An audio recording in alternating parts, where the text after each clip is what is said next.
off the record questions. So Doc, what's going on? Is it going down out there? Because it's going up out here.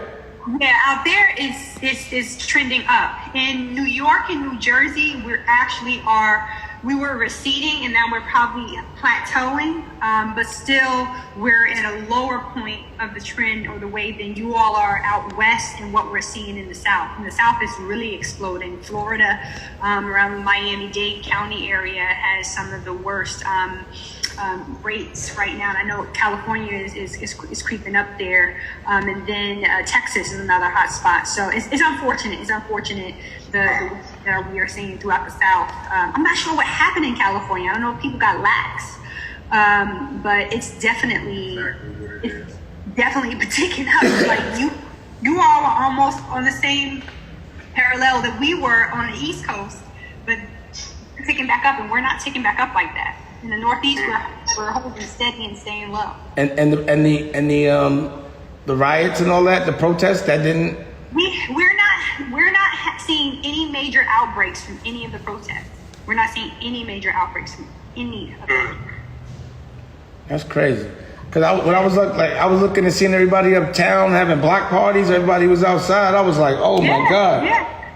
People, don't get me wrong. That doesn't mean that there aren't people in New York and New Jersey that are also not, exercising the safest precautions. But overall, we've been able to keep our numbers down. And that's because, we've been very aggressive about masking up, socializing, masking up, thinking through a testing strategy, thinking through case investigation, care coordination. Where we do have some challenges, I'll say, in our area is around what we call contact tracing, like for those who do test positive, to be able to test who they have been in the vicinity of or may have potentially exposed. But so far, I got to give it to the state. The state of New Jersey has done a very good job. The state of New York has done a very good job. We have consistent leadership at both state and county and local levels. That's what's lacking in a lot of other states where you're seeing hot spots. You don't necessarily have consistent leadership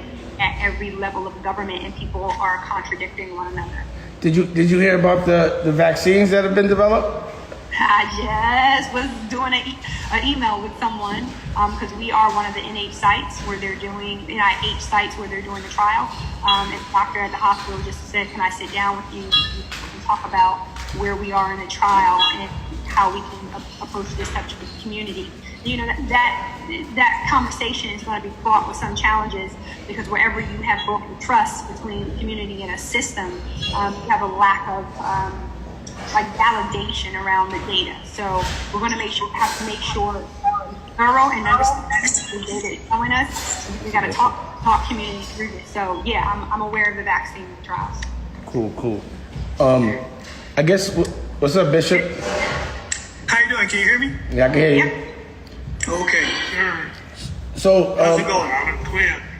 So the senator's running late because I guess a baseball game with his kid or something like that. So he'll be in a second. We can start and then he'll catch back. He can catch up. Or we can wait and just kick it for a minute. But can you hit him and see what would y'all rather do? Y'all want to just go ahead? You want to call him the senator, or what y'all think? What's his ETA? That's what. Yeah, that's Go all. ahead. We can start. Okay, cool. Wait, let me just see where he's at with it.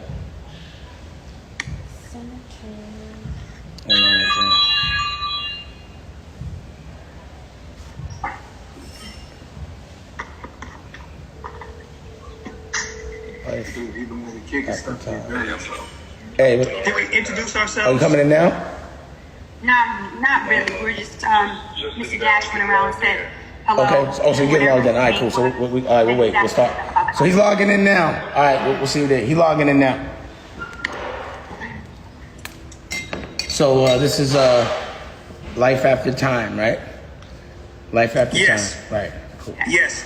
Life after time, meaning that once you receive your sentence, once you receive what the court has established, dictated to you, you have to be willing to live after that. You have to live after receiving your sentence. And that's going to take will, it's going to take determination, and being able to see into your future. So today, this is the first time we're doing this show, and you know, we have Faris, who just came home, did you know, well over 2 decades, just came home from jail and can really explain the experience. And you know, I've known his son for a while, and he's always represented himself very well. I've always, you know, stood in touch with him business-wise. He's been great.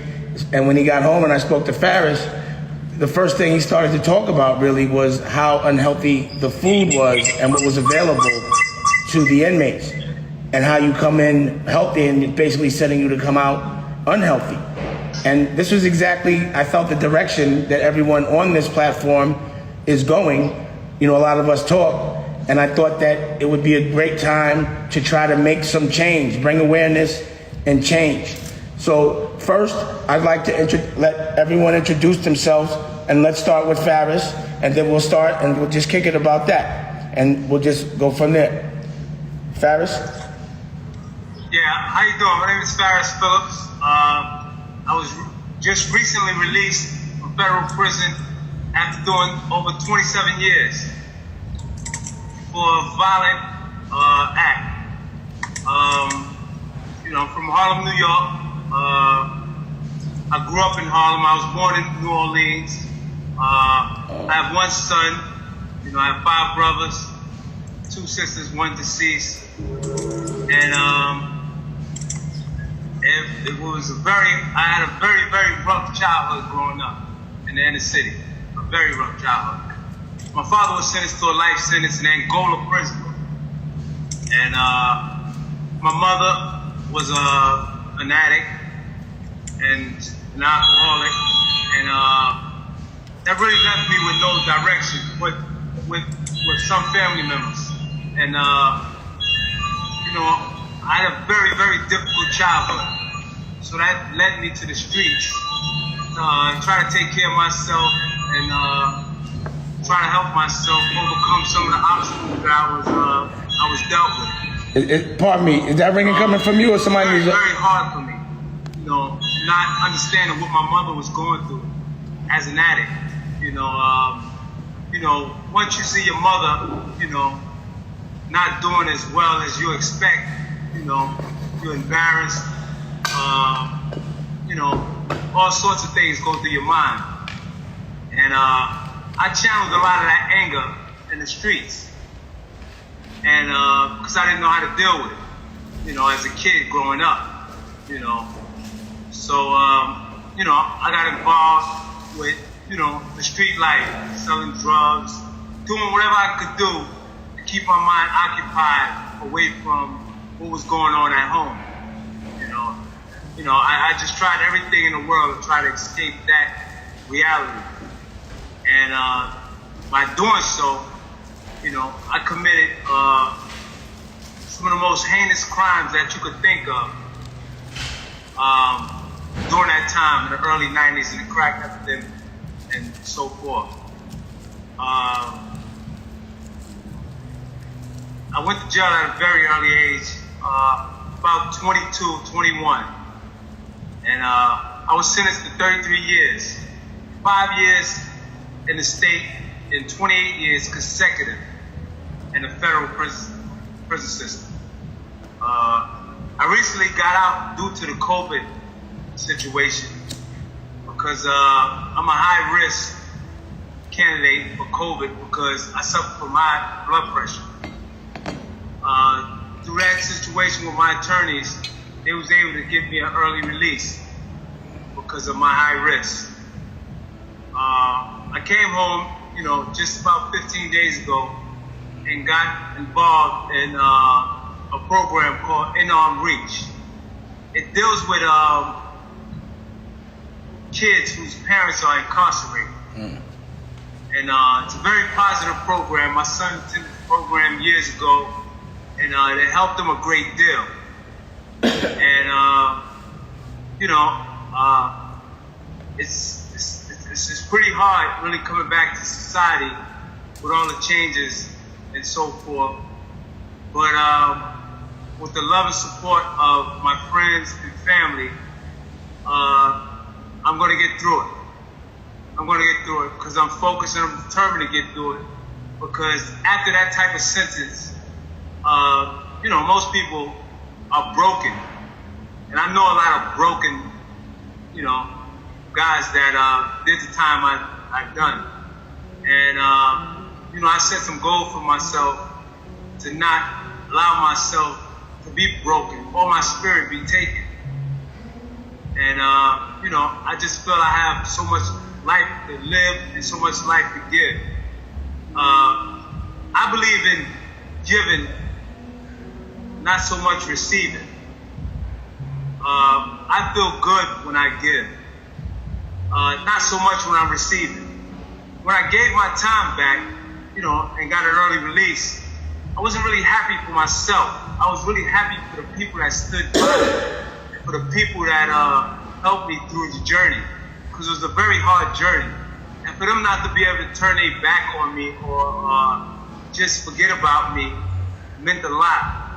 Because when you go in the system like that, it's really hard. It's really hard. It's really hard to maintain a positive attitude and stay focused on your goals. I know people that they were sentenced to similar time and they just couldn't deal with it. Mentally, they couldn't deal with it. So they would act out and, with stabbing people, going after the cops, or just doing other things. And I always seen myself being better than where I was at. I used to tell myself, I used to sit around the guys I was sitting around and said, I'm better than this. I don't belong here, And I started to see some of the qualities that I possessed. So I started installing it in my son. And with that, he became the man he is today, And, I credit that with a lot of the friends that I surrounded him with. The Kevin Childs, guys, other guys like Terrence Stevens, who runs In Arm Reach, just positive people. And I always let them know that, it's not who you with, it's who you're around. And if you surround yourself with the right people, no matter what you want in life, you can achieve it. So, with that, I started developing a positive attitude for myself also. So I started surrounding myself with positive people and people that was doing positive things. To overcome some of the difficulties I was feeling and I was going through. And with that, I was able to successfully, complete over 60 to 75 programs in the prison system. And, just create a better thinking environment for myself and for the people that surround me to achieve some of the things I want to achieve. But doing so, it was very hard because the system is so hard. The system is very hard. It doesn't allow you to nourish yourself. And what I mean by nourish yourself, it doesn't allow you to eat correctly. It doesn't allow you to even, dress correctly. I mean, they took the washing machines out of the prison system, so now you have to wait and, be able to wash your clothes. I mean, I've been washing clothes with my hands for the last 20-something years, 20 to 15 years. And, there's no normalcy in the system. They talk about rehabilitation. I want to say I really don't see it in the prison system.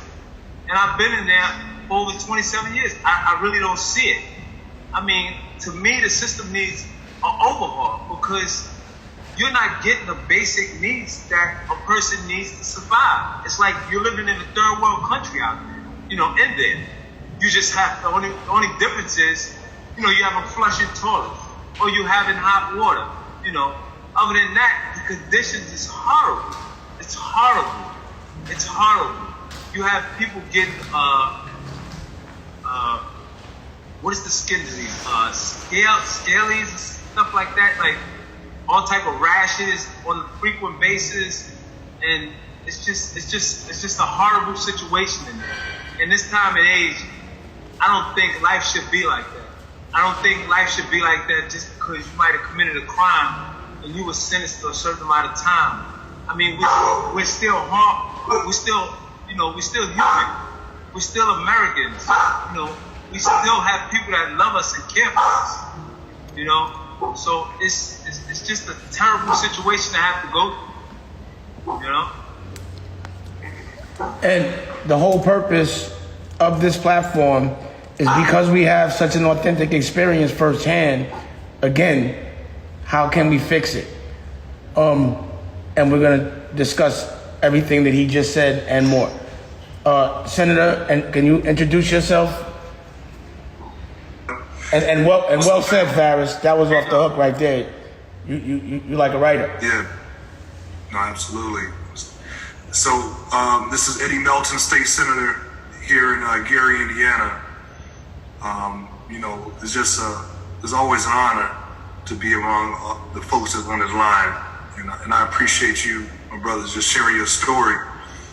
And as we talked a couple of weeks ago, right, when you shared the issues dealing with the lack of nourishing food, the issues on how they handle or mishandle COVID-19 in the prison system, I shared with Dame and I shared with the bishop yesterday that inspired me to come back home and start inquiring within our own prison system in the state of Indiana.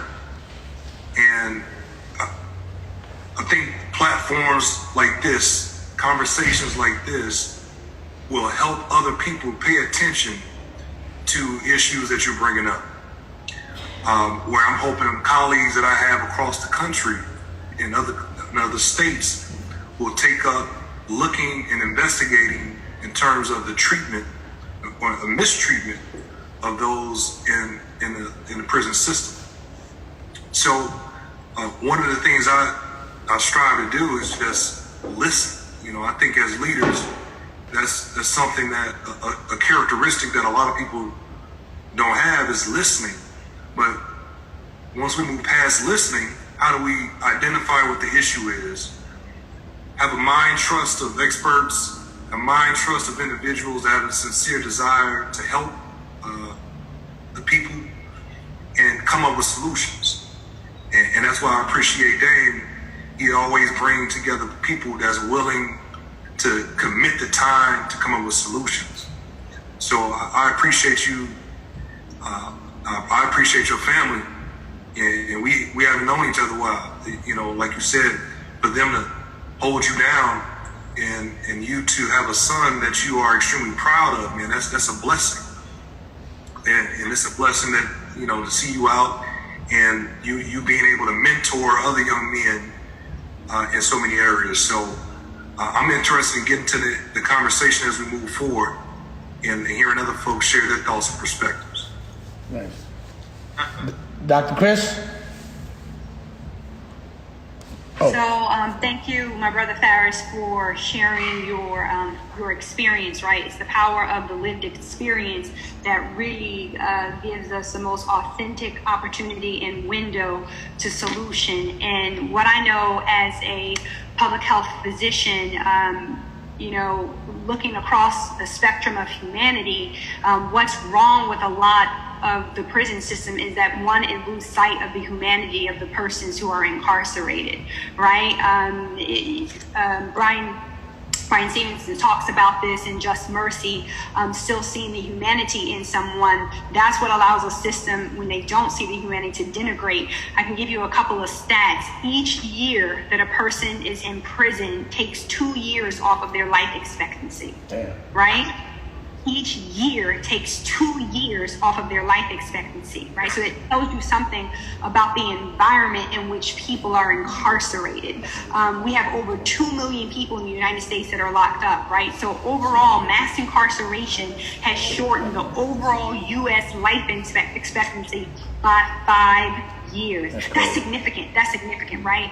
Where we systems, and especially as a public health physician, and a hospital administrator, we should be thinking about how do we help people to achieve a wholeness, right? How do we help people achieve the fullness of well-being? And you know, we can go into more stats, like if you're in prison, it reduces your expected lifespan at the age of 30. So whatever your expected lifespan is, so if you're 30 years old today and you're a black woman or a black man, Latino man or Latinx man or Latino woman, you have a certain life expectancy, right? Prison takes 10 years off of that from the age of 30. So it's just insightful. What we know, there's overcrowding in prisons, and we've seen that during the COVID pandemic.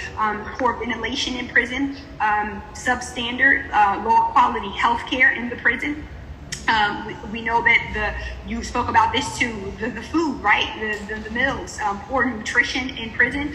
We know that there is a trauma on the mental health. Solitary confinement is barbaric. Solitary confinement is like torture to the mind.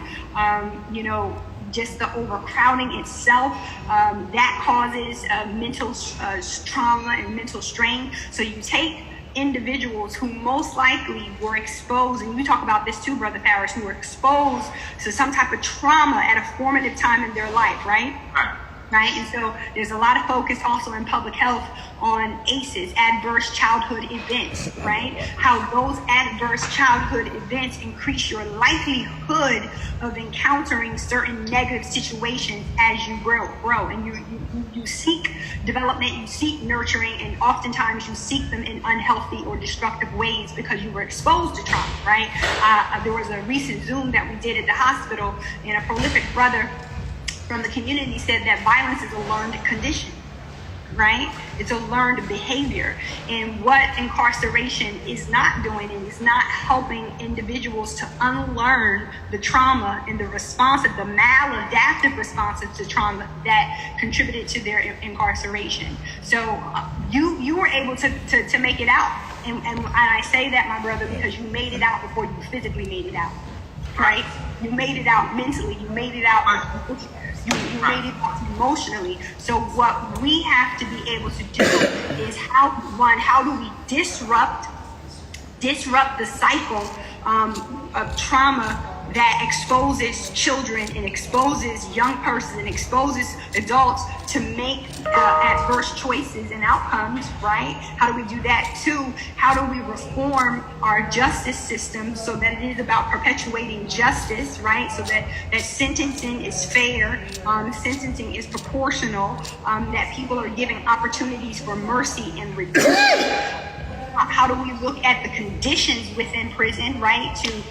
We're warehousing people. That's what we're warehousing people. We're not seeking to rehabilitate people, right? And then for myself, and I challenge others in your field or in your living, say, how can I be involved in either levers of that system to disrupt it? So, we're doing projects through the hospital. We're looking to explore a partnership with the former governor of New Jersey. We're looking around specific populations who have been incarcerated, so vulnerable groups such as women who have been incarcerated, who have even some worse outcomes than men, and how do we reintegrate those women into society when they return home? How do we give them access to benefits like Medicaid, to ensure that they can take care of themselves? The last stat I'll give you all is we know that not just persons who are incarcerated, but families of incarcerated persons have different outcomes, right? Because they're exposed to different trauma, they're exposed to different systems that they're now thrown into because of incarceration. And so when we say those who are justice involved, what are the needs of those people specifically? And that's what we have to do: see the humanity, disrupt the systems that perpetuate denigration of life, and interrogate how we can avail our expertise or avail our purpose to be instrumental at some level of that system. Thank you. Terrence? Yes. So thank you for having me. My name is Terrence Stevens. I'm the president and CEO of the Edna Reach Foundation, Parents Behind Bars, Children in Crisis. We work in partnership with the CUNY School of Medicine at CCNY.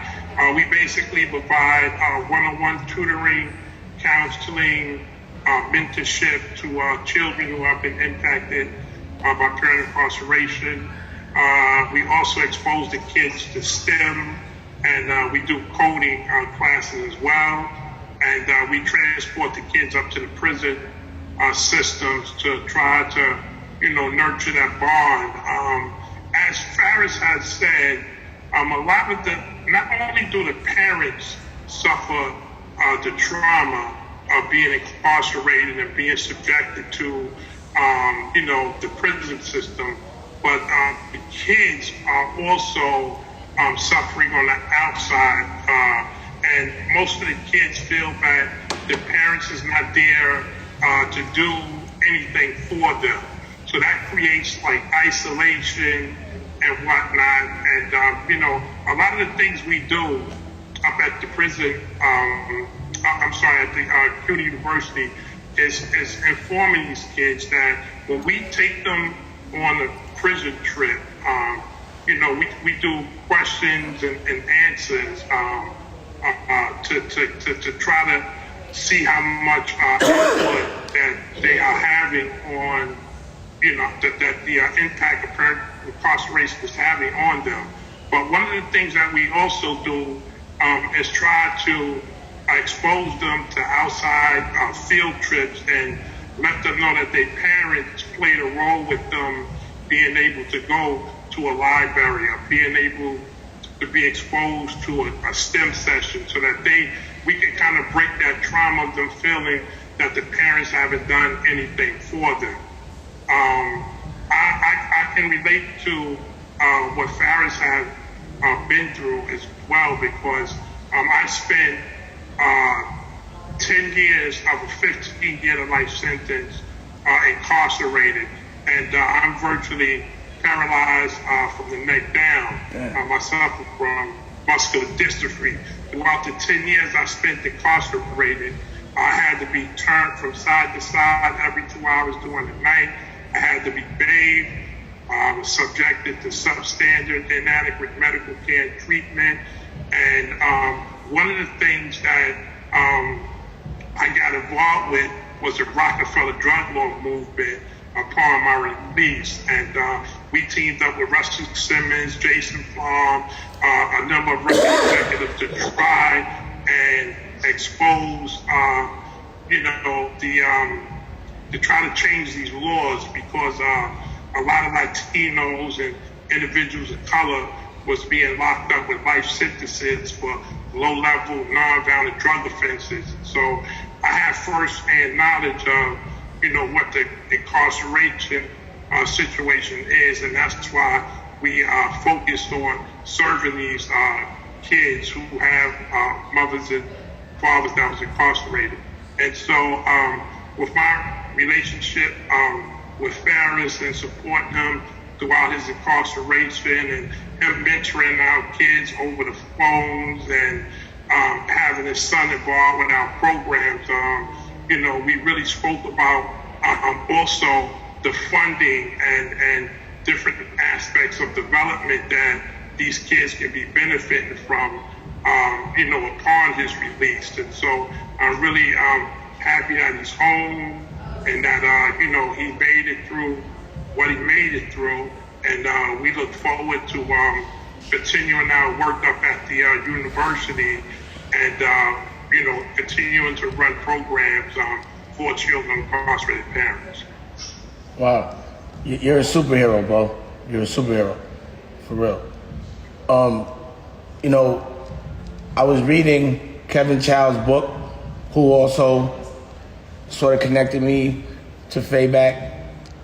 And there was I'm up to the part where he's getting locked up. They're taking all of his stuff away. They lock up his whole family. They put him in the dark. They question him. And I was just feeling the anxiety, almost like, when I do a business, sometimes I feel all kinds of emotion, and I have people I can talk to about that. And when I have life problems, I'm lucky enough to have a friend that's a therapist, and I was just like, I don't even know how I would get through regular shit without being able to have someone to talk to that knows how to talk to me. And this is the reason why I was like, I gotta call Taj. And Taj, I want you to introduce yourself. What's up, y'all? How y'all doing? All right. I'm Taj. People call me Tajay. Either one is fine. I'm from Los Angeles, California. I'm a registered therapist. I specialize in trauma. My doctorate is in clinical psychology. And I too am from the streets. I can relate to a lot of the stories, different stories I've heard. Unfortunately, I've been catching cases since I was about 12 years old. I have some experience in the penal system as well. Actually, the turn that I made towards the medical field and kind of doing what I'm doing now came from an instance where I was fighting for my life again. I was fighting a murder charge that they were incorrectly trying to charge me with, which I beat. But I got to sit in the cell for a while fighting that case. And it dawned on me that I had to do some different things with my life, especially because I just had 2 kids.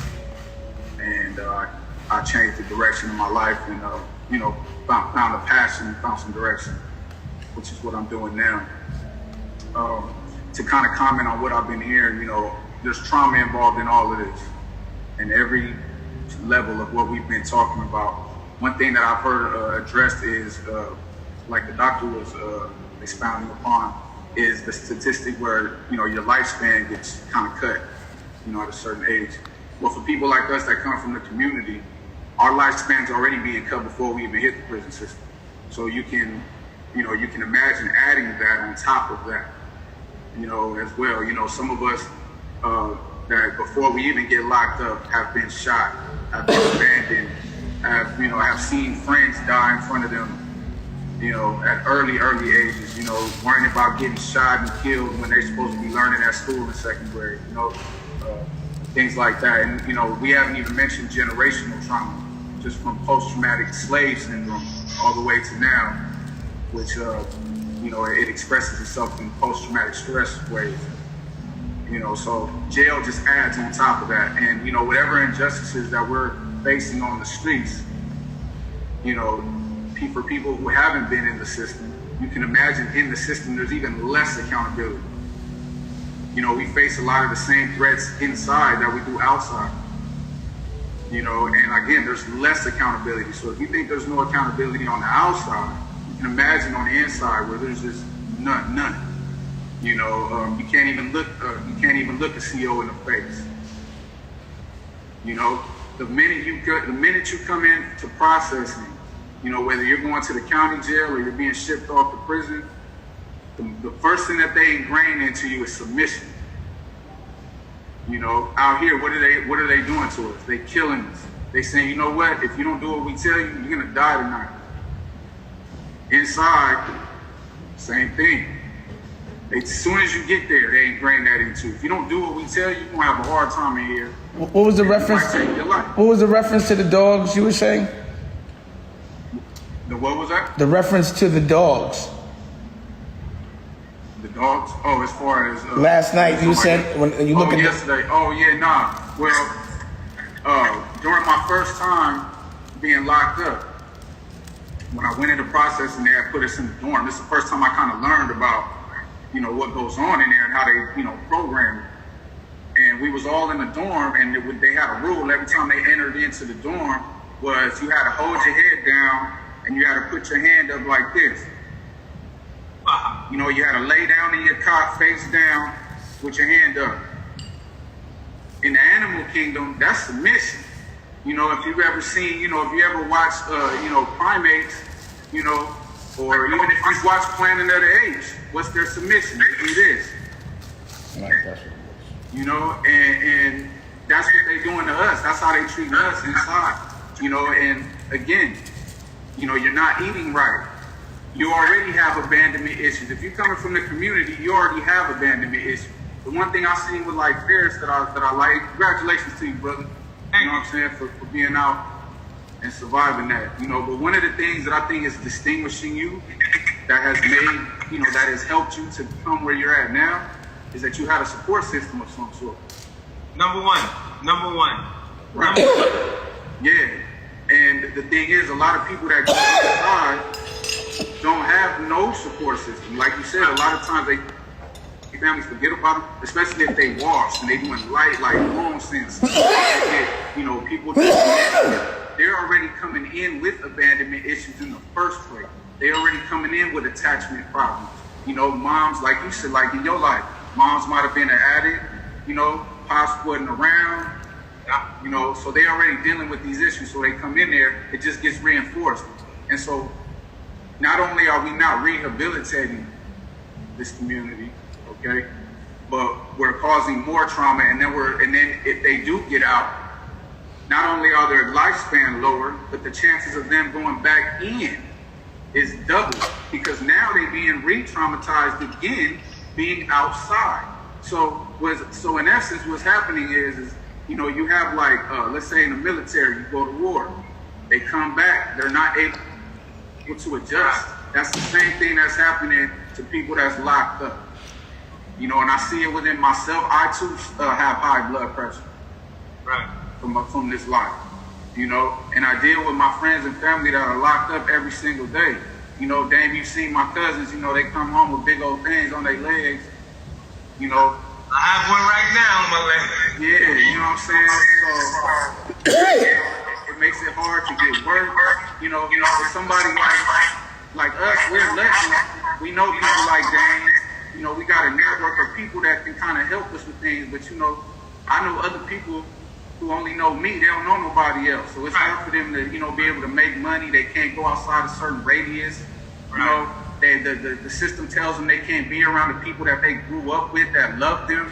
Right. Like it's difficult out here. And like you said, we have to change the direction from punishment to rehabilitation. But the thing is that the system itself, if you look, and Dame, I'm sure you can appreciate this perspective, if you look at it from a business standpoint, what motivation do they have to change the system? The school to prison pipeline, the parole system, the probation system is all geared in towards getting them back so they can put more of that money, more of that dough in their pocket. So they really don't have no motivation to change the system. So we got to change. Again, I stress, support system. Those of us that's out, we have to do the work. I do a lot of therapy with my homies on the phone, and show them, how to mentalize, how, mindfulness techniques, things that'll slow the world down so they can make better decisions on the inside, to prepare them for the outside. A lot of them not getting that in there. So it takes for us on the outside, same thing that we're doing out here, putting the pressure on the cops, putting the pressure on the Karens and everybody else. If you say something racist on here, guess what? You gonna lose your job. How it go? You gonna lose your job? Yeah. All right. Well, that's the same thing we need to do. Right there. For the people that's on the inside, we have to advocate for them, and we have to make those things happen, because they really don't have the motivation to do it from the inside. And from a business standpoint, why would they? They making money off of every seat that's filled up in there. You feel me? When this COVID pandemic happened, I used to watch Fox News, CNN, World News, everything. And I was waiting for somebody to speak up for us, because here I was in Danbury FCI, which is located in Connecticut. They had a massive COVID outbreak. In my unit alone, I watched them take 15 to 20 people out. At night, I lived in a dormitory atmosphere. I used to hear the sneezing, the coughing, the choking of people. A guy died sleeping like 3 beds next to me. I watched them literally die day by day. That's crazy. Coughing. That's crazy. Sneezing. No one comes and helps him. He dies. They come and get him. He's on the stretcher. Next thing you know, we get word he died. It's I don't know if it's a lack of education. I don't know if it's a lack of concern. But these officers, their training, it's not up to par on what it should be. Because if you see, I guess, the NYPD or LAPD or whatever cops, they're not being trained correctly. So imagine the correction officers. where They're trained to just break you. They train just not to interrupt you, brother. They just train to break you down. That's all they train to do. Count. They just train to count because they don't care. When you come and interact with them, you can say, "Listen, I'm having chest pains, whatever." Okay, all right. I call the PA, but go over there and sit down, and then keep talking to their staff member or whatever on the phone. The concern and care is not there in the prison system. I just recently filed for Medicaid, and I gave the lady the little bit of information I had about myself, and I wasn't used to the concern. You know, I mean, I'm a well-adapted person. I mean, I've been home 15 days, at least. I mean, I'm adapted. I walk, I'm comfortable. You know, I'm using the phone, I'm comfortable. I set up the Zoom, I'm comfortable, you know. It's a different world out here for you, so that's real. But I wasn't comfortable with the concern that the lady had for me. You know, I was like so thankful. I kept thanking her over and over. And I know she was just like, all right, okay, I just helped you. But I wasn't used to the help. You know, because even when you go in front of medical in the prison system, they're concerned and they're careless. They don't care. It's just that you're just there. You're just there, and we're gonna deal with you any kind of way we want to deal with you. Whether it's we want to give you this medication or we want to give you a bottom bunk pass. I had to fight each 6 months to a year for a bottom bunk pass because I've been shot in my back 3 times. And I suffer from stenosis of the back, of the spine. So you're gonna actually I'm a 49-year-old guy. You're gonna actually give me a hard time with getting a bottom bunk? Like, seriously, like, you know, I wake up in the morning, I'm stiff. I got arthritis in my back, I'm stiff.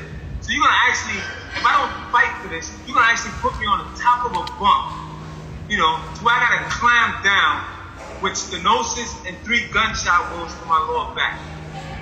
And it's just a piece of paper. So some months I go up there, it's easy, it's a snap of a finger. Some months, oh no, Phillips, you gotta pull your file. We gotta do this, we gotta do that.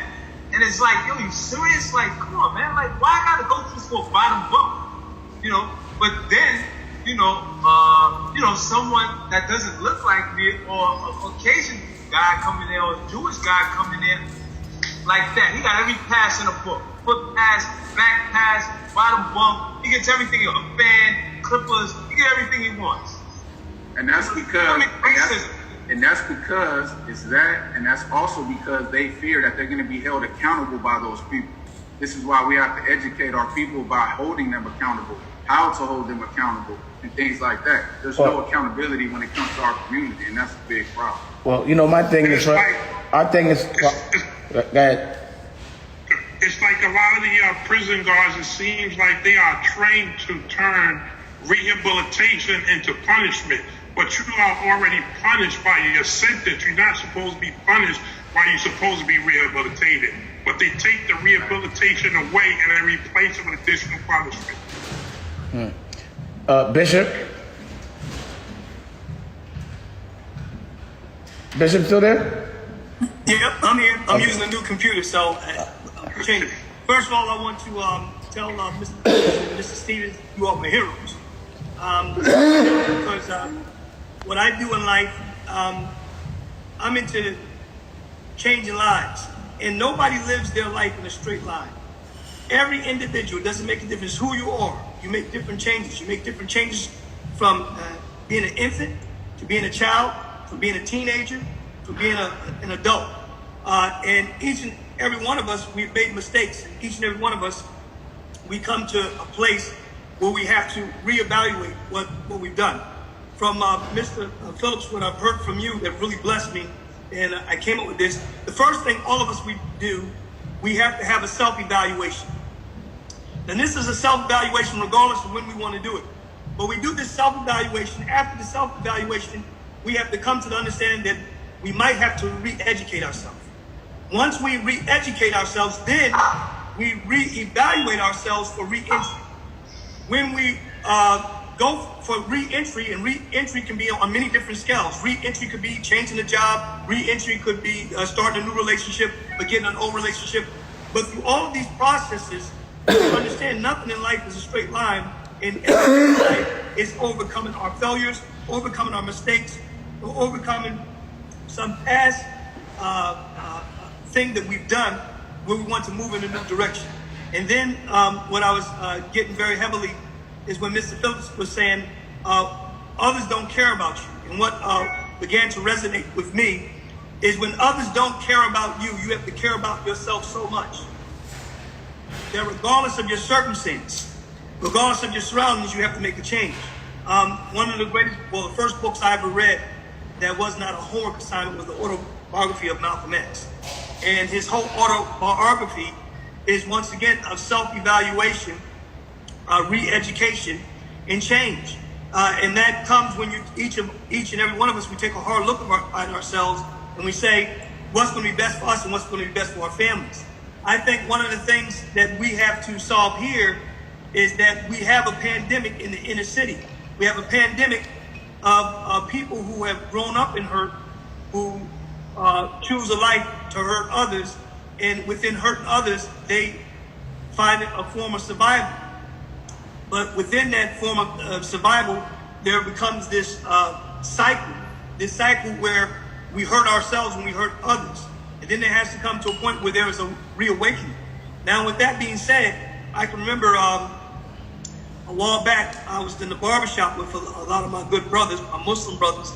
And what it came up, and what I brought up, I believe that within our culture in the street, there's a lot of forms of mental illness. There's a lot of form of sicknesses, and there's a lot of form of people who are afraid to get counseling, afraid to get help, afraid to get therapy because they feel it's not cool. But we find out we have a lot of children who have suffered trauma, and in suffering trauma, that trauma has made them hard.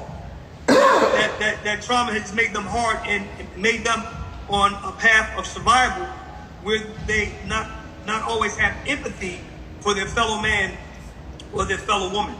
And not having empathy, they make choices that hurt themselves and hurt others. But then when they're thrown into the system, the court system, into prison, we have to come up with a form of for lack of a better word, of rehabilitation and breakthrough and deliverance. Because so many people are within this cycle. So many people are within this cycle of pain. So we need people who have overcome, as Mr. Stevens and Mr. Phillips, people who have overcome, so that we can have a map of how to overcome. I know one of the issues we definitely wanted to deal with is the health issue. We want to deal with the health issue before going into crime, the health issue and the trauma, what Taj was speaking about, while in that situation, and then the health and the trauma after being charged, and then the health and the trauma during the time, and then the health and the trauma of coming home, and all of it. And this is something I believe the state should pay for, because when you are in prison, you are property of the state. So it's the state's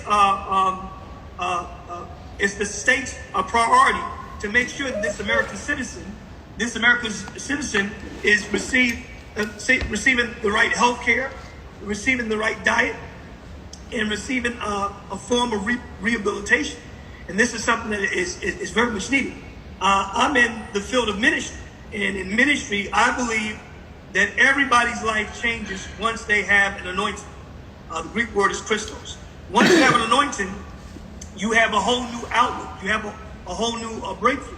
The New Testament or the New Covenant was written by convicts. The New Testament, the majority of the whole New Testament was written by 90%. Speak on it. 97% was written by convicts. I'm trying to think of somebody who didn't go to jail. So you got to understand that it's also within these prison terms that a lot of these people had spiritual awakenings where they were able to write inspired scriptures that have been passed on to generation to generation. So we see a lot of times what others have created to be our breaking point, the Heavenly Father used that to make our making point, making us into the men and women we are today, building character. So it's very important when we talk about the healthcare. Like I said, when we talk about the healthcare, it begins before you go into prison. It begins into that. I'm sure we can trace back and find out what was going on in the childhood, what was going on in the classroom. At what point were they no longer interested in learning? And once again, they might not have been interested in learning because of the home environment. The home environment could have been a war zone. So we begin to understand where there's a whole community needed, and it is a community effort. Because if I can help somebody in my community, maybe I can save my life, or maybe I can save my neighbor's life, or maybe I can save the business owner's store, and so on and so forth. Well, we see this is a human effort, a community effort, and a love effort. And that's what's greatly needed.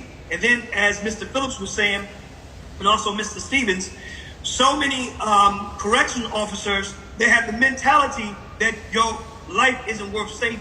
Because your life isn't worth saving, I don't have any need to show you empathy. I don't have any need to show you sympathy. I don't have any need to show you hope.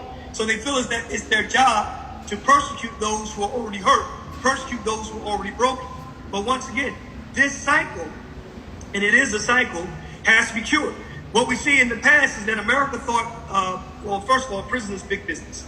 Prison is big business. Inmates make things. Inmates, they produce things. Inmates in certain levels is a new form of slavery. And it's a whole system that supports the court system.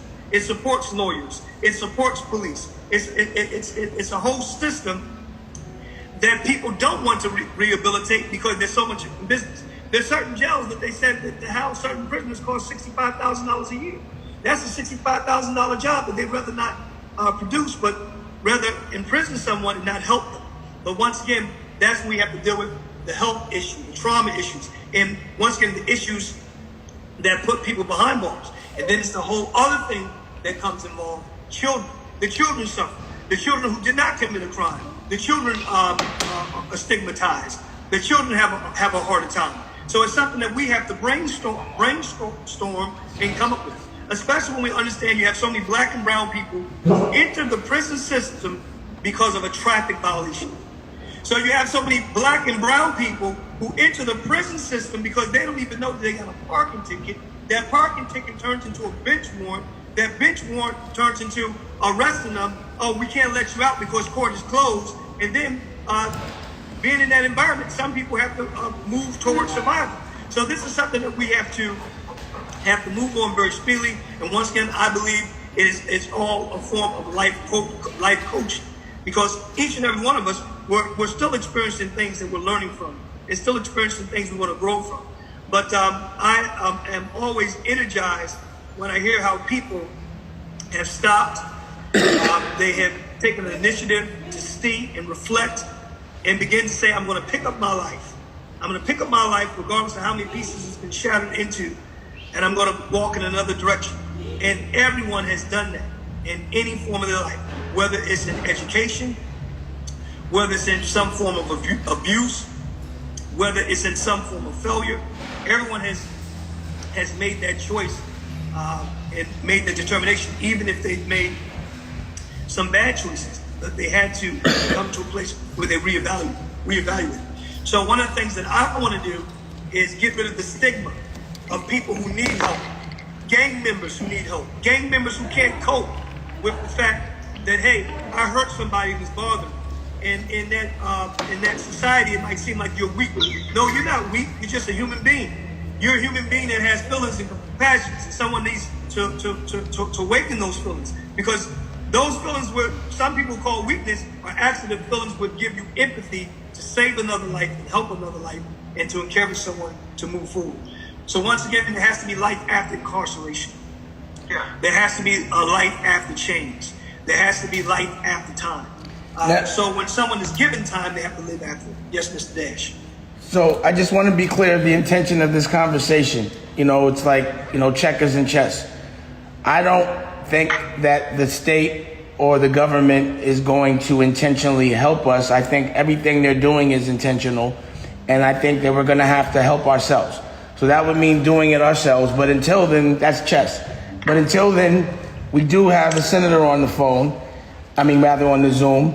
And what I'd like to understand is, as it relates to these 3 things we spoke about, or 4, and it's endless things, how can we immediately make laws to protect the health before and after? What can we do right now to help?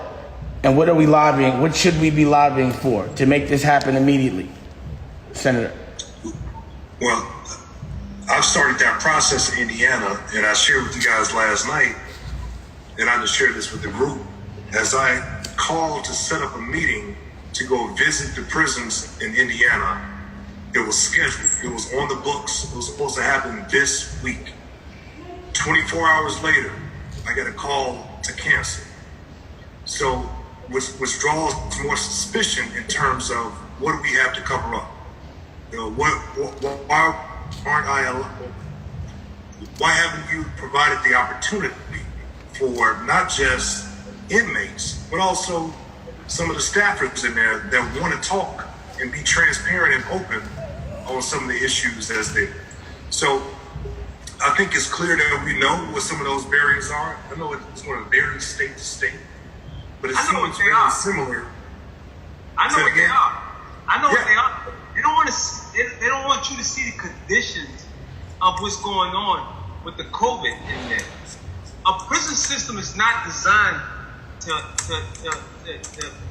it's not structured to handle the COVID situation, because they're not testing the police on a regular basis. They're not testing the inmates on a regular basis. When they came and tested my unit, it was it's about 45 to 50 of us. They took a swab and they just hit the tip of your nose. So out of that 45 people, only 1 came back positive. But I'm sitting around guys that's sick, that lost their taste, lost their smell. Can't taste, can't smell, no appetite. And we used to all laugh at each other and think it was a joke. We'd be sitting in the TV room, 10 or 15 of us, and one of the questions we'd ask one another, what's up, where you at? And we'd be like 80%. And that was how we was feeling.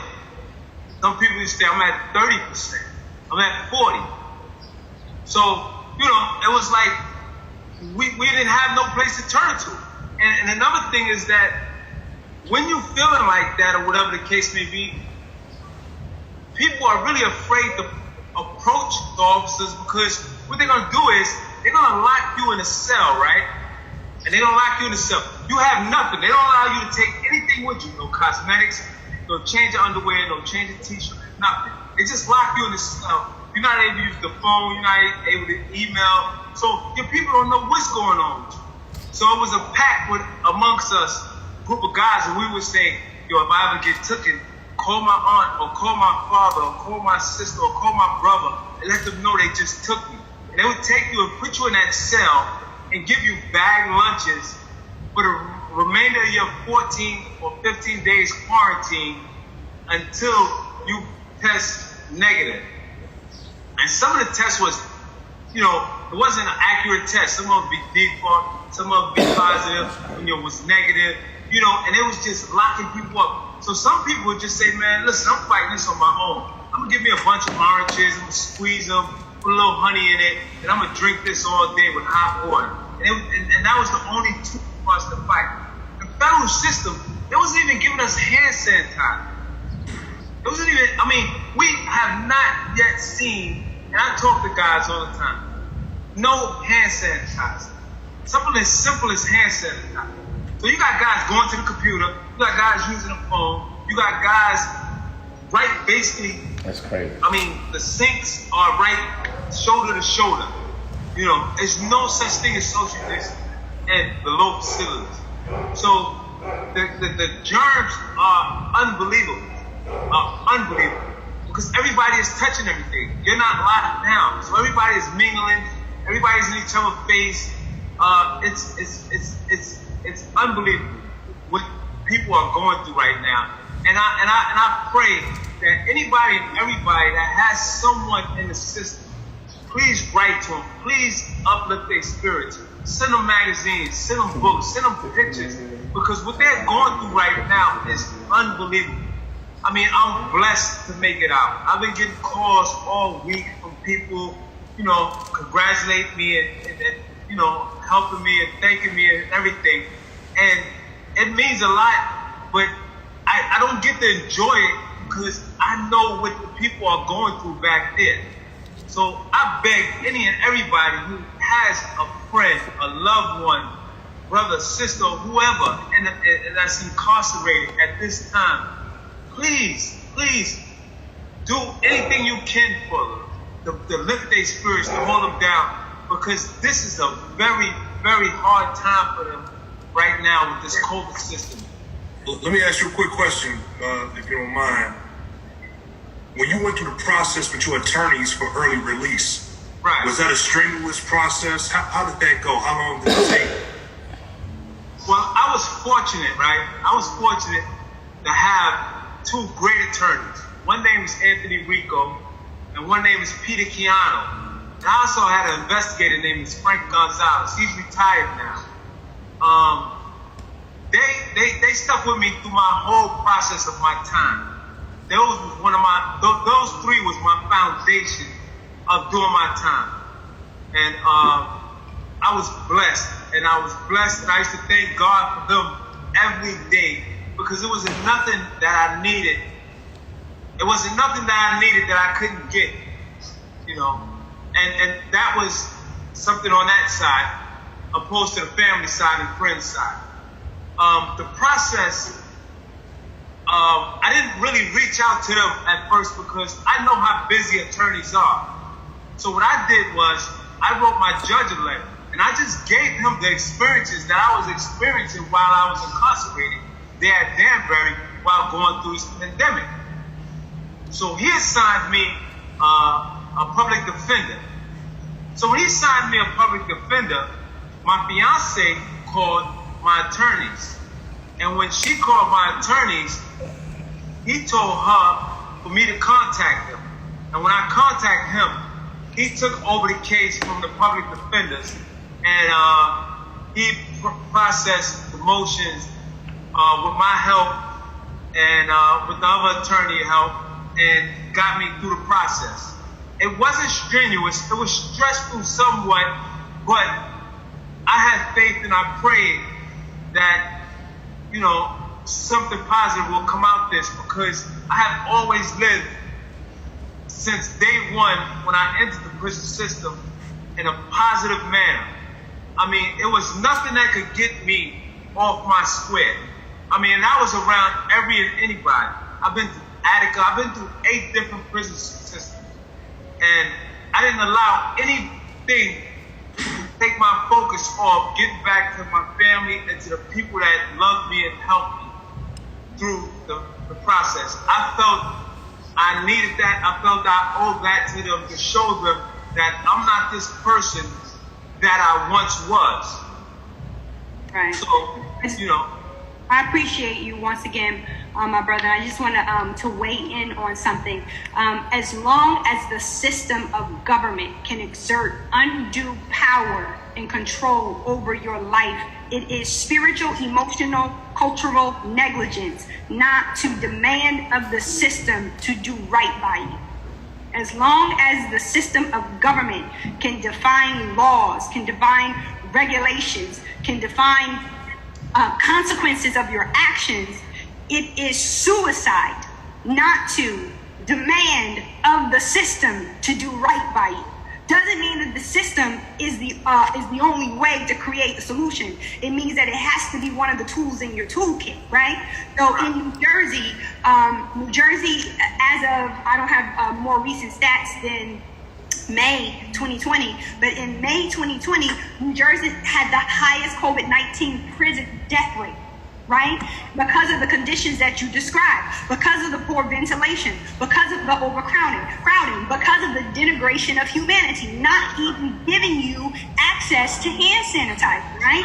So there are levers, there are opportunities to exert pressure on the system because the federal government or the state government is responsible for you while they are incarcerating you. The state government and the federal government tries to willfully and woefully ignore that, but we can exert pressure. And that pressure comes in various forms. So in New Jersey, our former governor went to the legislature and had a commission developed. And as a part of that commission is a way to exercise accountability. And because that public accountability was put before the state legislature, and because that public accountability was put before the state incarceration system, there are now things that are in transit, that are in production to bring change. Has it changed yet? No, because government changes slowly. But I'm saying this, and I'm saying this with this intensity, because you can't let government off the hook. If you don't, government will abuse, because government has an unequal sense of power to an individual.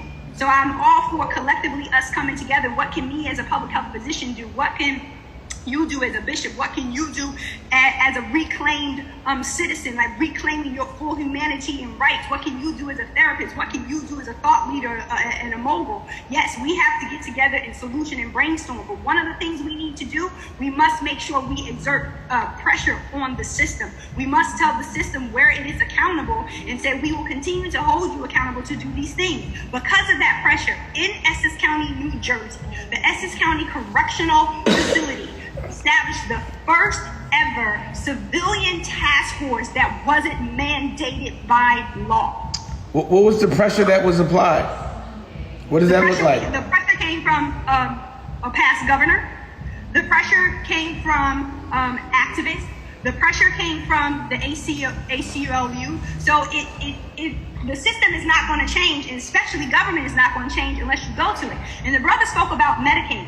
You know, it should be easy for a person re-entering society to have access to Medicaid, because we already know that your health has been damaged while you were incarcerated. If we don't do something to try to arrest that decline, you're going to become a greater cost. So it's foolish. It's foolish. It's foolish for the system of healthcare and the system of government not to say, how do we give those who are recently released back in society access to Medicaid benefits so that they can get health care. Right now, I'm having conversations about how do we care for women who are re-entering society.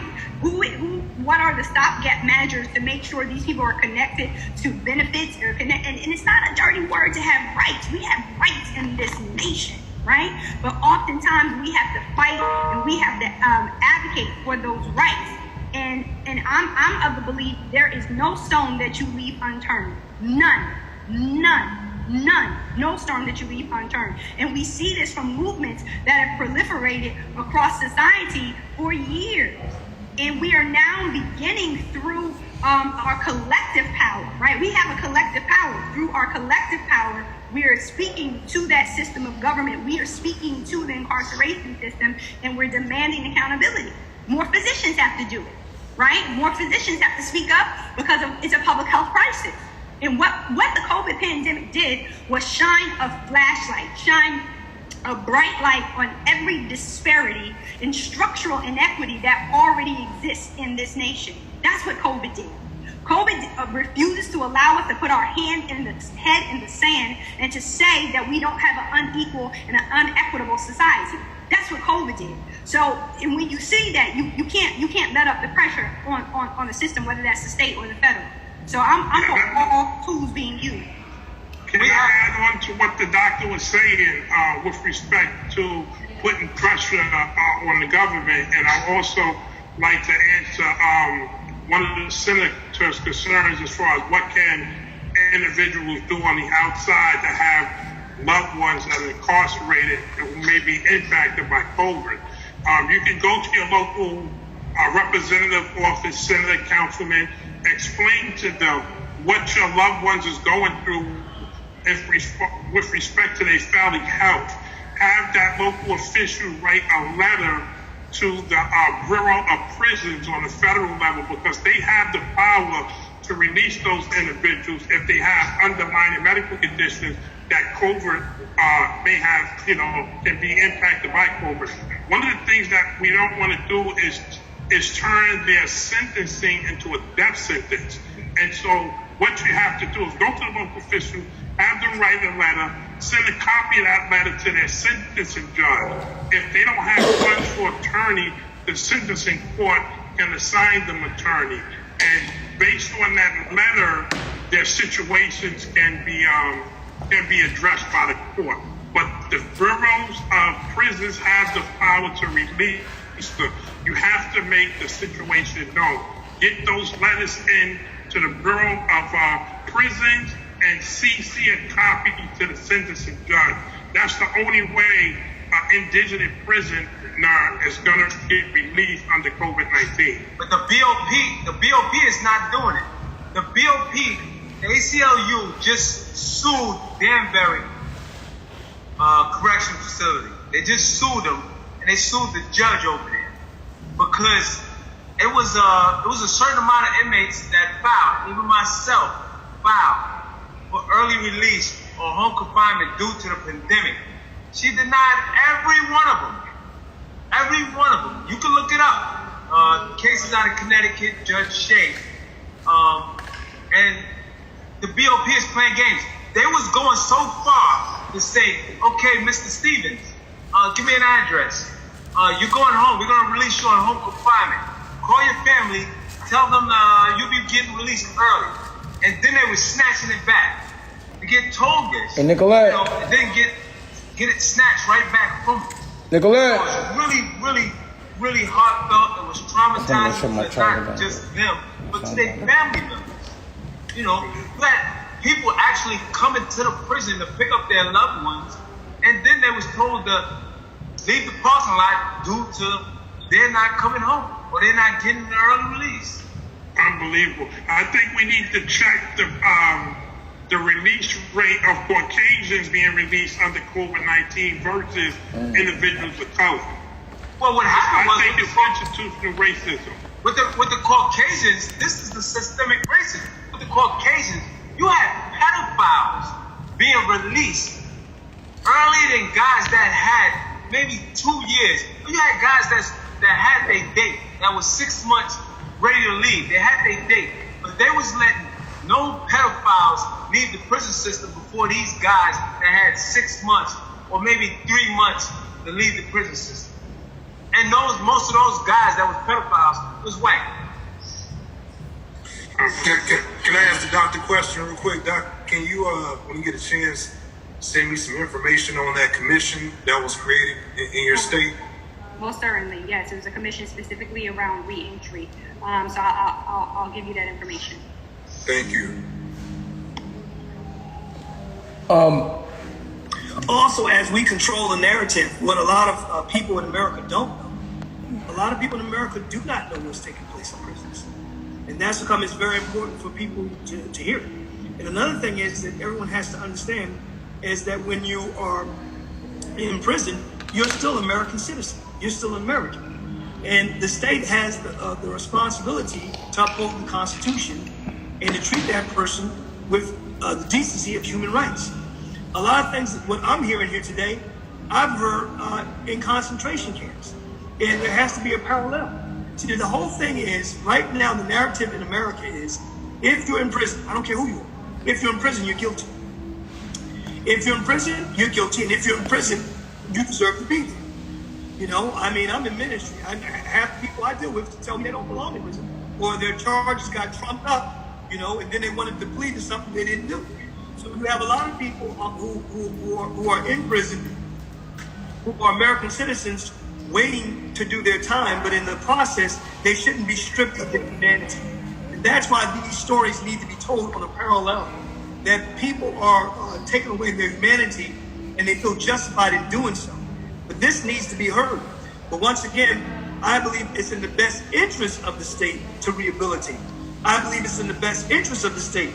Otherwise, the state creates a greater bill for themselves as far as health care, as far as mental trauma, as far as revenge from a system that did them wrong, or revenge that took them and kept them from their families. So these are things that is in the state's best interest. And once again, once we get the people elected who are going to bring change, we have control and power over the state to implement our vision and our plan. And when you talk about the systemic racism that's within the prison system, once again, it shows how we have become empowered to bring people with different points of view of change so that we can have empathy for brown and black people. Well, I Real think quickly, can I just follow up on one of the stats that Bishop said, just to give people some context? So the Vera Institute put the cost of incarcerating an individual in New Jersey at $55,000, and this was in 2012, right? What the Governor McGreevey was able to highlight, it costs $55,000 to incarcerate someone, but it only costs $2,000 per person to give them appropriate reentry services. And that doesn't even take into account the savings around costs if you give them health care and give them access to a job so they can be economically empowered. And those, So that's the way to charges, accountability. those charges that you're commenting on, as far as what it takes to have an inmate incarcerated, those are also highly inflated. You know, it does. I'm saying the point is it's cheaper. It costs less, right? It would be cheaper for the state to invest those dollars in appropriate services so people don't go back to jail, right? Right? Well, the question I have is, in that sense, is you guys are saying the state. You mean the powers that be, the state? No, the state, like the state of New Jersey, right? Oh, the state. Okay. There's a cost. Not just the state of New Jersey. No, The state that controls every prison system. There's money behind it. This is what I'm commenting on because it's big business. You know what I mean? It's making money. It's just the human incarceration is one of the most stablest parts of this economy. When there's a depression, when there's a recession going on, incarceration is always top billing. That don't go down. That's always sustainable. It's creating jobs. But it's all needed. that. So It's needed. Well, here's the thing. We're very aware. None of these things that are being said are surprising or shocking. It just sucks that that's the normal. And this is the best time for there to be a new normal. Now, you as a therapist know that the reason why it's hard in therapy for black people to get therapy is because the data doesn't come from black people. It comes from people that aren't us. The people that are establishing these systems are not us. They're not going to be us. They're not going to get the data from us. So the only way is for us to do it ourselves. So my plan and my approach, the reason for having senators on the phone and every single person here that can validate just by facts, is for us to create the best environment for rehabilitation, make a sample of what that looks like, and then maybe it will catch like wildfire, or we just might have to get into the prison rehabilitation business. Because that's what you keep saying. If it's a business, then I could get in it. You understand what I'm saying? Period. So when I get into certain businesses, when I get into a business like music, the problem with everyone around me was I was fighting for the artist, not for the people exploiting the artist. So if I were to ever get into this business, we'd be fighting for the people, the people that are incarcerated. That's a fact. That's a fact. And I love that aspect because I feel the people that's in business now failed me. I didn't have a problem with doing my time. I didn't have a problem. I held my head up and I didn't have a problem with doing my time. I wanted to do my time because I felt I did do some of the things that they said I did. But the system that I was released into, it didn't feel normal. It felt just like I was back on the corner of 7th or 8th for Lennox Avenue. I just couldn't see the people I wanted to see. But the conditions felt like any ghetto that I grew up in. It was disgusting. I'm in a TV room with exposed pipes with leaking ceilings, the showers leaking from upstairs. Those conditions was horrible. Those was horrible. I bet the And mold Danbury was crazy. is one of the oldest facilities in the prisons, in the federal prison system. And if you look at these conditions in Danbury, it's disgusting, man. Like holes in the toilet, toilets are leaking, just rodents running around the kitchen area. Like it's disgusting, man. It's disgusting. So for me to even come back to society and be able to, you know, sleep on clean sheets, have clean, fresh smelling clothes that I can smell the detergent in, that's normal to people. That's crazy. But to me, it's a blessing. And I shouldn't have to say that just having a clean shirt on that smells like detergent is a blessing. You know, a blessing is life. You know, not a clean pair of shorts or a clean t-shirt. You know what I'm saying? That's normal. That's normal. And with and how they're treating you is abnormal. It's abnormal. You have guys walking around there since they took the washing machines out. That's good, clean cut guys, but look dirty. Why did they take the washing machines out? So when the COs and the officers looking at you, that's what they depicting you as. And you don't want to be like this, but that's what they depicting you as. They looking at you like, you dirty. All right, get over in the corner. Don't touch me. Get away from me. Not because that's who you are, but that's because of the conditions that you tell me I have to live in. Hey, Farris, why did they take the washing machines out? Just curious. Well, don't quote me on this. I don't know, but they said it was because of the Obama era with the Green Act or something, where they wanted to save water, more water and stuff like that, something of that nature. It doesn't make sense. In that type of environment, you need washing machines. You need washing machines. You have people that don't wash. You guys come back from rec, t-shirt disgustingly sweaty, shorts disgustingly sweaty, everything. You know what they do? They put it in that bag and hang it right in front of their bed. So can you imagine the stench that's in the unit with 30 and 40 people that's living in the same unit? This is why I feel it's so important that upon re-entry into society, therapy is so important, because I feel like by supporting these people that are re-entering into society, we're strengthening our support system as a whole to help do the things like, doctor, that you're talking about, making the system accountable, people that have experience within the system and things like that. You know what I mean? We just have to find a way to bring it all together, because there's so much to do. Well, this is the way. Right. Senator. Hey, I got another question, Brother Ferris. I was doing some research here in Indiana, and I had a constituent of mine issue a complaint in terms of prison switching inmates from other states. Right. Give me an example. If you're a high-profile criminal in one state and you're a well-known criminal in one state, and they want to put you in another state, that's the new reason, because whether it's gang violence or are they trying to seclude you from the state that you're regularly in, put you in another state. So that's commonly used. That's new. In the federal system, it's normal. That's what they did. That's what they do to Lou all the time. He's in. Well, that's in the federal system, but in the state, they does it also. Oh. But in the federal system, you could go anywhere they got a bed for you. But what I was hearing is that they're not even informing. They're not even informing the family members that a person is getting shipped from one state to another. That's what I'm hearing.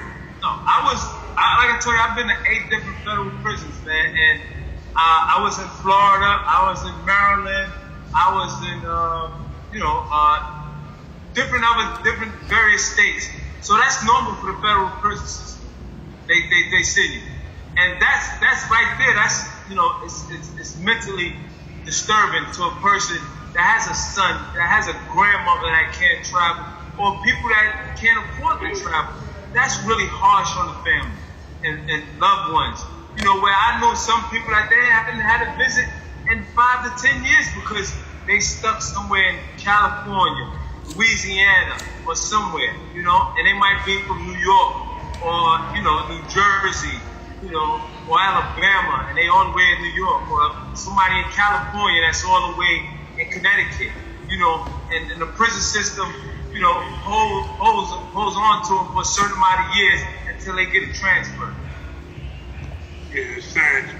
We have kids in our program who haven't seen their parents in 5 and 7 years because they in New York City or the Bronx and their parents is locked away in Arizona somewhere. And so it's really bad, really bad.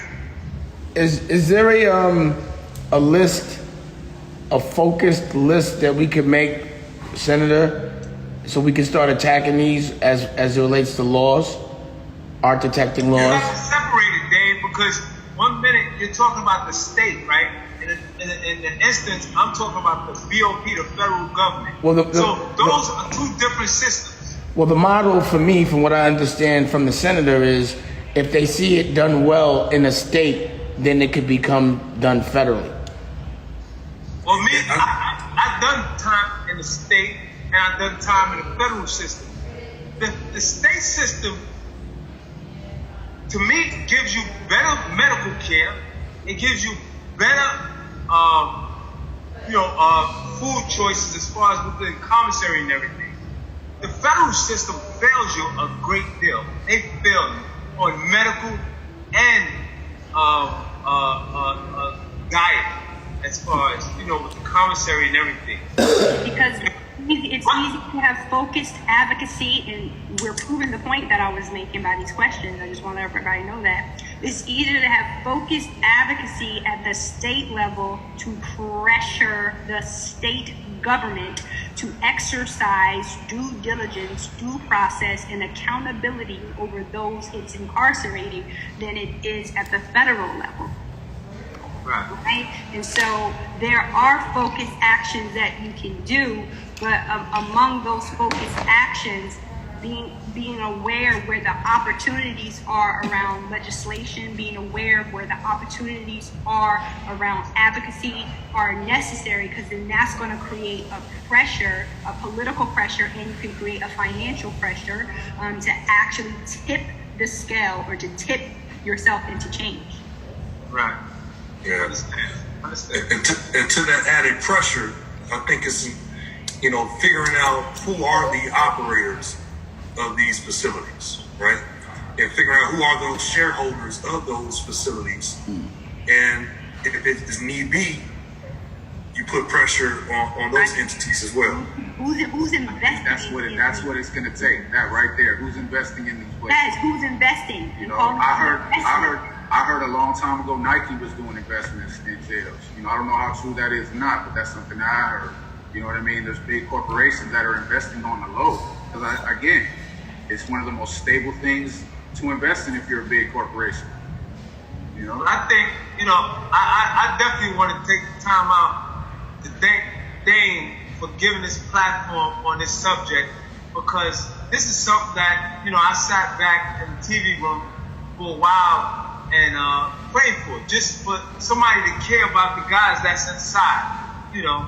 And a lot of guys that's inside, they're human. They have families. They have loved ones. They have kids. You know, it's a lot of great people inside. And then there's some that needs to be inside.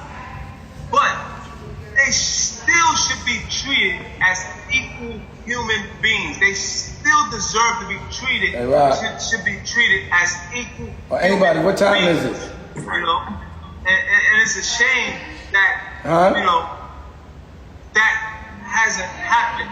You what know, time? Don't happen. It's a shame that it don't. I can't. You know, and I like to thank everyone for taking that interest and fighting for the people inside. Because trust me, if they could be watching this, and I know some of them may be watching this, because now you have cell phones and everything. Oh yeah, they are. You know, you have, and I like to shout out all of them, all around the system, and you know, tell them don't give up.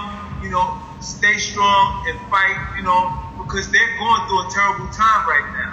And, you know, and like I said, I like to commend and thank everyone for taking this interest, you know, with this subject, because, you know, it shows that people do care, you know, and I'm more than sure if they could reach out to every one of last of you, they will show their appreciation, you know. I think also it's something of what I like to think of as the full circle. And the full circle, and this is how we once again win more people. Full circle is doing everything for people not to enter prison. Then for everybody to understand that you could end up in prison. If you do end up in prison, you want to be treated as a human being. And then you being in prison, you don't want your time to decimate you. You want your time to give you hope of life after time. So it's telling the full story. And once again, it's only when you tell the full story that people can have empathy. Because right now, you know, there's so much hey, I know people locked up, but I haven't heard what I heard today, listening to Mr. Phillips and Mr. Stevens. So there's a whole story that needs to get out. There's a whole story that needs to get out. But with that story getting out, you take it from its infancy. Its infancy, how did I end up in prison? So if I ended up in prison, you have other people right now who are on the same path, having these same struggles, trying to make these same ends meet, and they can end up in the same place, but then this affects their family. But once they're there, they should still be treated as a human being. They should be given food that is healthy. They should be given health care, so that once again, when they re-enter society, they can be an added benefit and not re-entering because of anger, revenge, or some other method. But the whole story. And once the whole story is told, once a police officer or correctional officer can understand, hey, one day you can end up in jail. Especially once we begin to evaluate police officers and correctional officers outside of their own society. In other words, they can't police themselves. They can't judge themselves. They need someone outside of their profession to do this adequately. And it's only then there's accountability. And wherever there's accountability, there's price in doing wrong. Wherever there's accountability, you have to take into conscience your actions before you do it. And that's, I think, where the power is. And us telling that full story, you win everybody. Yes. You win everybody. You know, I mean, you win everybody, because there's some people who never thought they would be in the prison system ended up. I know with me, the greatest things that put me in the prison system or would is somebody calling the police on me. 2, I never got along with family court. I get upset when I have somebody who's not of my family telling me how to run my family, you know. And I was threatened to be locked up because I didn't want to sign a paper with my stepdaughter. But the thing is, I don't have no authority to sign it because it's between my wife, my stepdaughter, and her father. But here it is, I'm being threatened. If I don't sign a piece of paper, the judge is gonna lock me up. So I wasn't gonna sign it. And my wife's like, "Come on, you're locked up." But the thing is, I could have easily been in jail and would have been there a while because I'm a person of ethics. I'm not going to agree to something that I'm not guilty of. But it's once you tell the full story, when people feel like I could be there, then you can get empathy, then you can get change.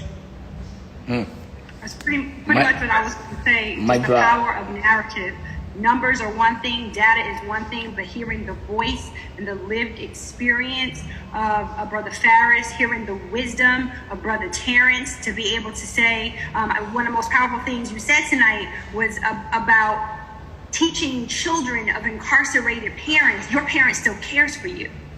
Your parent wants to ensure that you're in a program where you're getting nurtured and cultivated, because if you don't do that, you just put that child back in that vicious cycle of being exposed to trauma and then being more likely to engage in activity that can land them in the same place, right? And so it's that power of narrative and storytelling, which you package and you take to the powers that be, and you cause them not to be able to look away. When I was in Baltimore, when we were fighting to change something called alcohol outlet density, what that means is the number of alcohol stores that can be in a neighborhood, which is zoned by the population, but somehow in black and brown neighborhoods, you get more alcohol stores than are zoned for the population.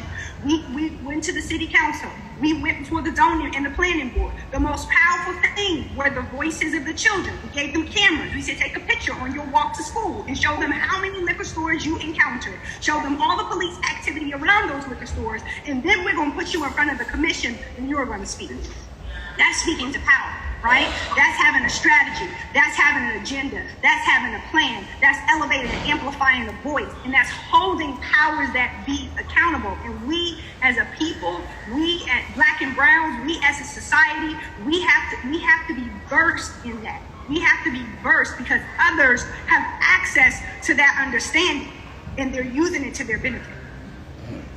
I think Terrence Stevens' program is one of the best programs that I've experienced and that I have firsthand experience because, like I said, my son went through the program, and I definitely believe, through that program, my son seeing who I really was. Because when he was at that program, the tutoring that he received and the letters that I received from him through that program was remarkable, was unbelievable, and that let me know that he was in the right hands. And I used to call Mr. Stevens several times a week to thank him for taking interest in my son and for just for caring for him, helping him finish school, helping him get through school at a hard time that he was going through, and just helping him keep himself motivated to see that the streets was not who he was. And, he successfully completed the program. And like I said, I owe Mr. Stevens a great deal of respect and love for that nurture of my son. And Mr. Stevens, can you share, do you receive any support from the state or the federal government for your program? Well, we received in-kind space at the CUNY School of Medicine, and COVID-19 have impacted the program in a devastating way. We wasn't really prepared to shut all of our services down, and we was in the midst of developing additional funding when COVID-19 hit. So we went from being understaffed and underfunded to being wiped out of our university program site. And so now we restructuring our development process because I would like to thank, Dane for giving us this platform as well, because it adds a means of providing insight to some of the trauma and things that these kids are going through. But we are in the process of regrouping and trying to strengthen our development network. And I've been carrying the foundation on my back for like the last 4 years. And, I'm virtually paralyzed from the neck down myself. And like they say, it takes a village to raise a child. It also takes a village and a strong team to continue to grow an organization to impact these kids of incarcerated parents. But we've been doing a great job, thanks to the in-kind services of the CUNY School of Medicine and the genius of the pre-med students who have been exposing these kids to STEM, coding, and tutoring them free of charge. And it's just been a great thing. Without the university help, there's no way I would have been able to even stand this long with respect to providing service, single-handedly the way we've been going. And so I'm very thankful for Farris for staying in touch with the program.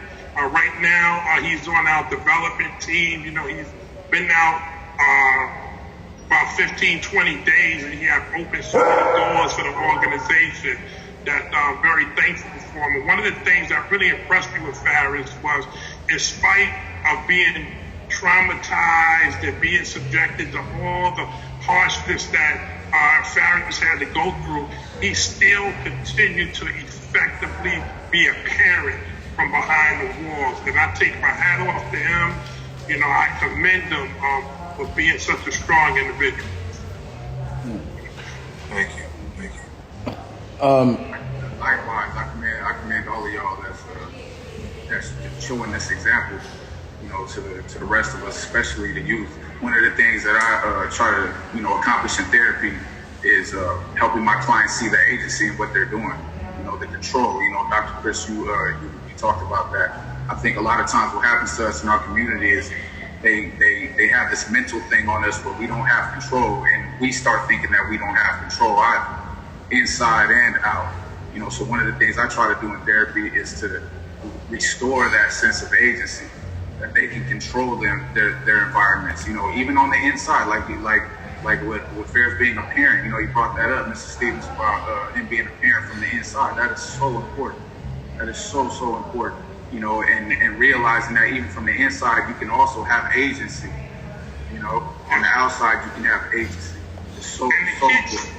The kids need that guidance from, you know, outside organizations, because a lot of the kids are so angry. They're so traumatized as a result of not having access to their parent.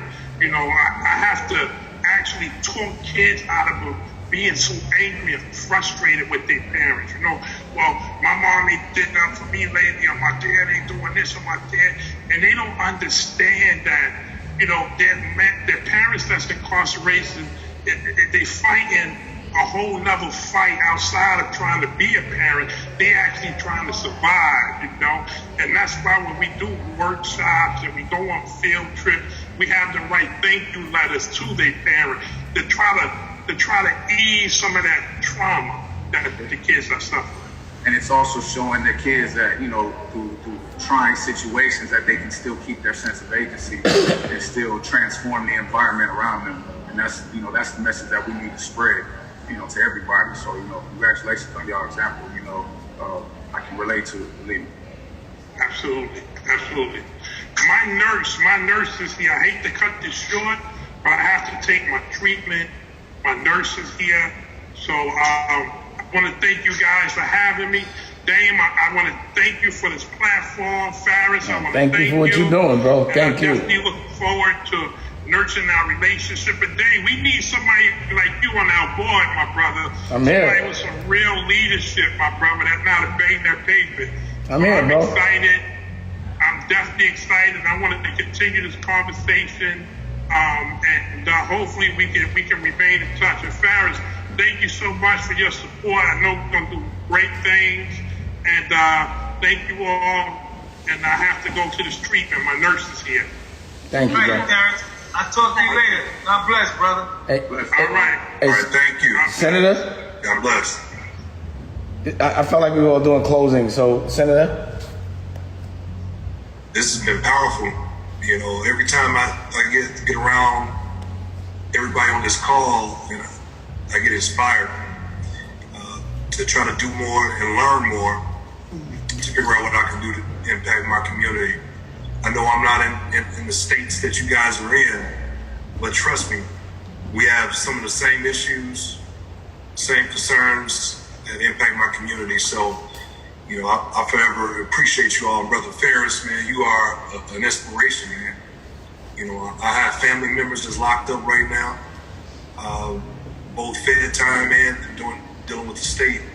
Right. And they're not in this particular state. And my wheels are turning, and I'm like, what can I do to help them? Or what can I do to touch my colleagues in those other states? So to what Dame was saying earlier, in terms about that action, it's like, and Doc mentioned this too, I'm thinking outside of just the policy piece, right? The legislative piece, that's a part of it, but consistent advocacy. Yeah, I know we have our ACLUs of the world, but I think on a grassroots level, it's more consistent agitation for those that have resources and influence and access. So it's how do we get folks connected to tell that story, How do we identify folks when they return home to provide those support services for them, be it mental health treatment or whatever the case may be. So this has opened my eyes a lot more than ever before dealing with overall criminal justice reform that we talk about. And we got to move past the cliche terms of just saying criminal justice reform. And I'm saying this broadly and holistically. I hear this in the State House. I hear this everywhere on different forums and platforms. We say criminal justice reform, overhaul it, break it down. But I don't see the actions. I don't see the momentum. And I think conversations like this, connecting with the right players in other communities and states, and developing a strategy and moving forward. So I hope this is not the last time we have this conversation. I'm here. I'm here for life. I'm here until the day I die and fight for what's right. And I'll do anything I can and try to be anywhere I can be to fight for what's right, especially through a system like that. So if there's any need of me, if you need me in any way, you can reach out to Dane. He knows how to get in touch with me. Or if you want my number, I can make sure you have my number or whatever. If there's anything I can do, it's done. Consider it done. Like without a question.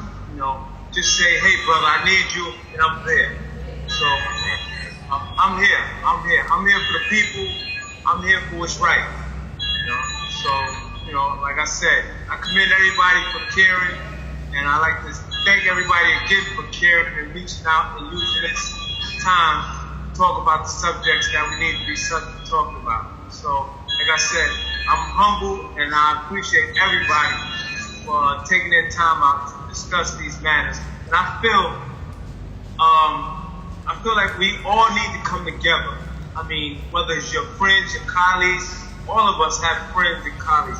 I have over 10 to 15 friends that did over 25 years, and I know if I call on each and every one of them, they'll be there to step up, talk, and, give their outlook on what's going on or, what they experience in the system, and like I said, I thank everybody. Thank you, brother, for taking the time out to, understand, what, people is going through, not just me.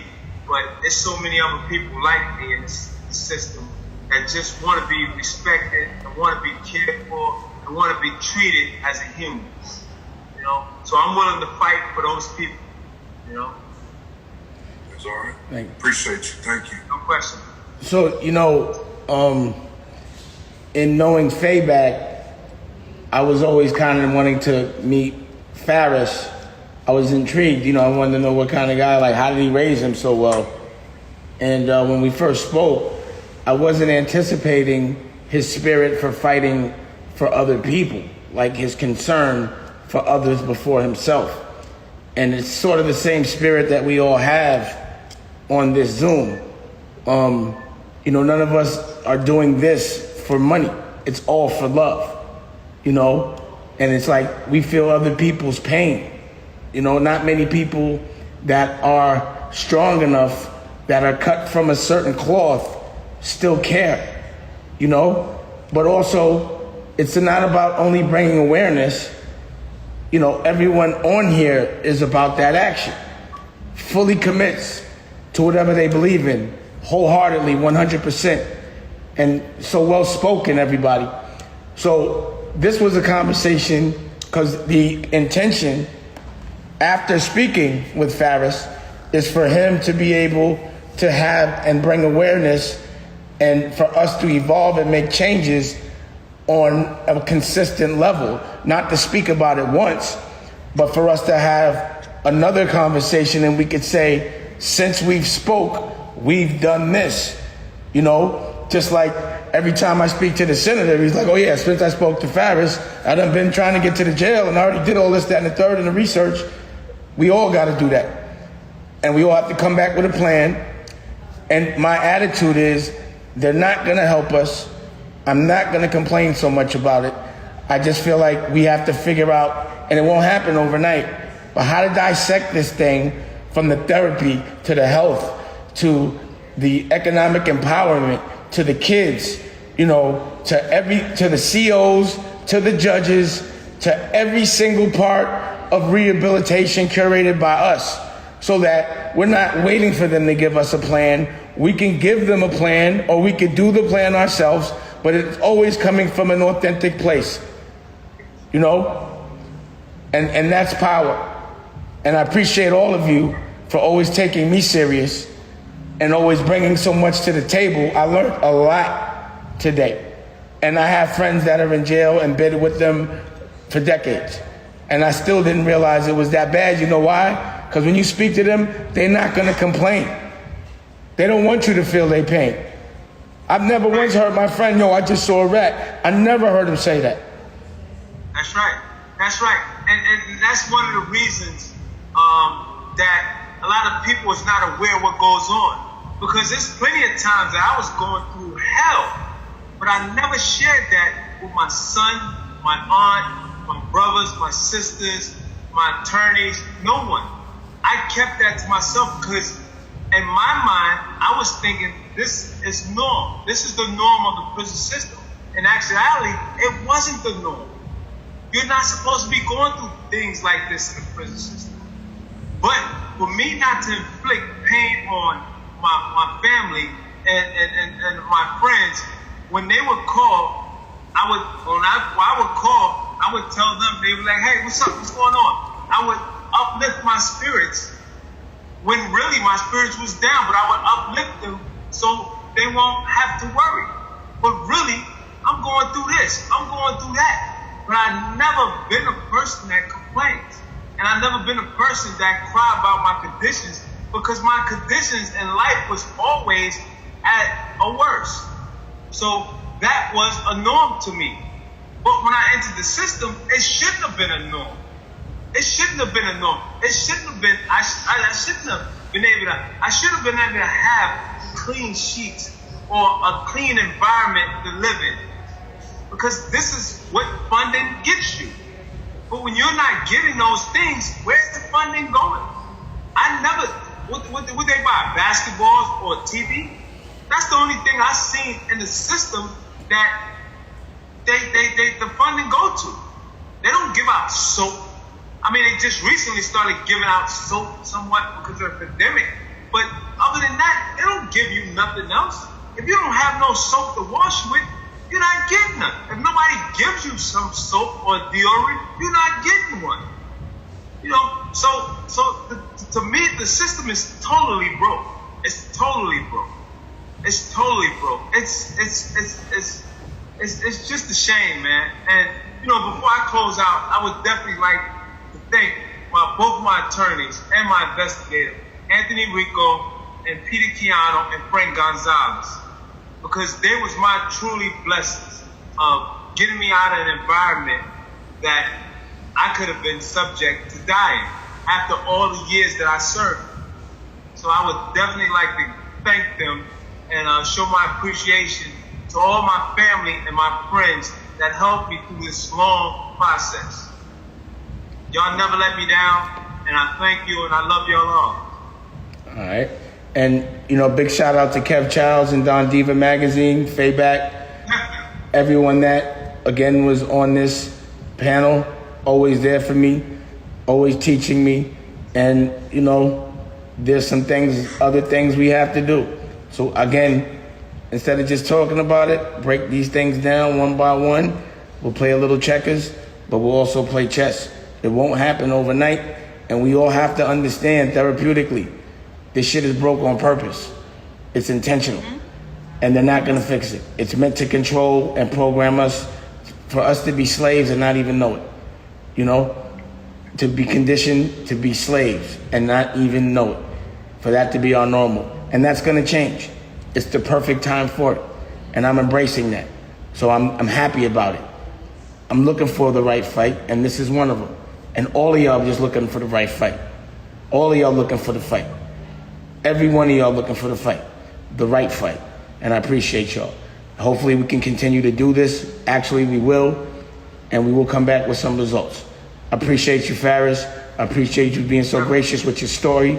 so transparent about your emotion and everything you went through, you know, and then just raising up such a balanced child. I personally knew him, you know, for a while, and he's such a consistent, good dude. He's like in the good dude category, you know, and that's a proper reflection of the man is his children, you know. So I appreciate you for that. Great job. Thank you, everybody.